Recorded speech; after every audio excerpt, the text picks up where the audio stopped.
Hello and welcome back to another video. Today we're taking a look at Australia's most iconic piece of tarmac. The 6.2 km Mount Panorama circuit is located in Bathurst, New South Wales, and has tested not only the skills, but also the sheer bravery of drivers for close to 90 years now. The track is as daunting as ever, so in this video we're going to first see a professional driver tackle the track at full speed before slowing it down and showing you each part of the circuit individually. So without further ado, let's get into the 1 minute 59.172 hot lap.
This weekend is the Bathurst 6 Hour both in real life and in Assetto Corsa Competizione.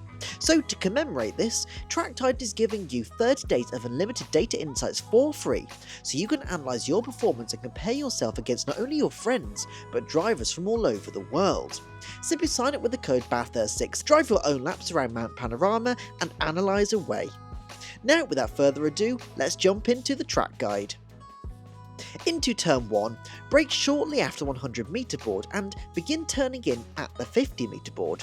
Slightly trail brake to the apex, change down to second gear and don't use too much of the apex curb. Once there, begin accelerating. Slightly modulate the throttle while using all of the exit curb and flick the car back onto the track just before you reach the grass.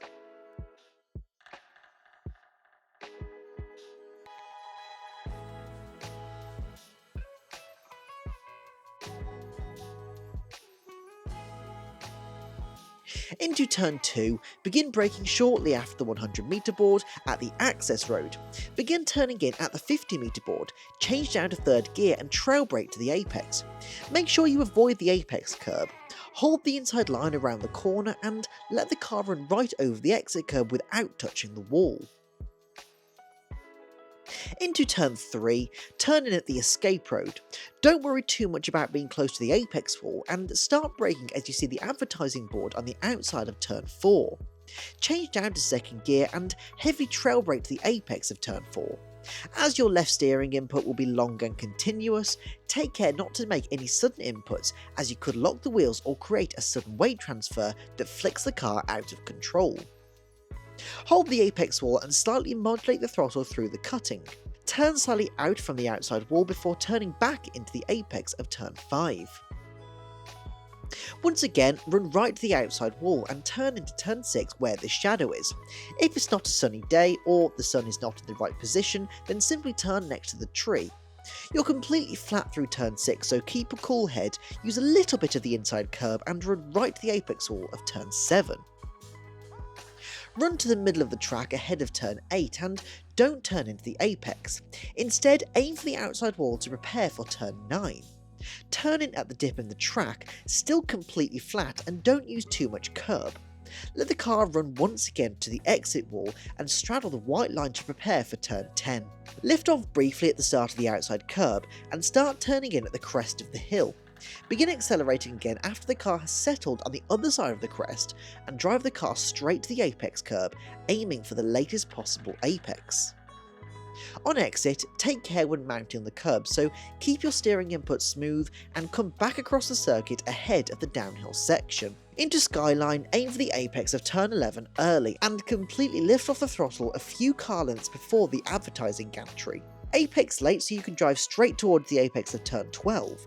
Brake as soon as you're aiming straight at the apex and then use all of the curb once you get there. Release the brake as you hit the curb and add a dab of throttle before braking again. Only reach 70% pressure towards turn 13 as you're still turning and want to limit the chance of locking up.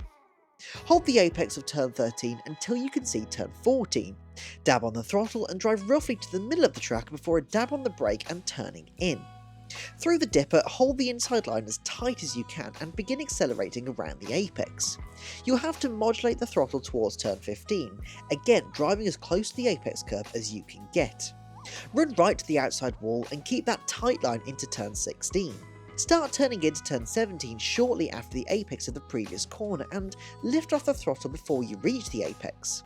Begin braking as you reach the apex with a progressive braking technique to ensure you don't lock the wheels whilst you're turning in, and then as you're in the middle of the track for turn 18, trail brake slightly towards the apex, hug the inside wall and begin accelerating out around the apex.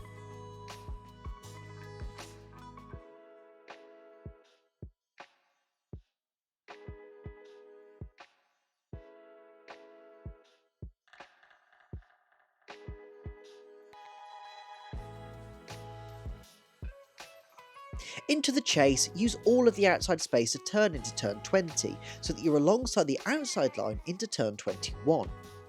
Brake around the 150 metre board and slightly trail brake towards the apex.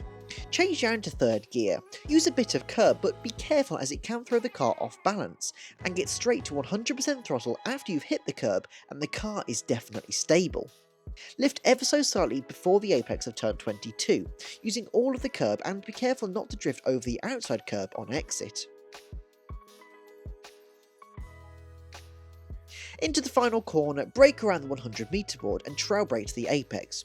Change down to second gear, don't touch the inside curb and let the car run right out wide to complete the lap. As you will have seen, some of the curbs here can be lethal, so just take care whenever you're going to use one. Don't forget you can get 30 days of unlimited telemetry usage when signing up with the code Bathurst6. So we hope to see you all driving around the infamous mountain circuit in the coming days. But until the next video, thank you for watching, drive safe and race with respect.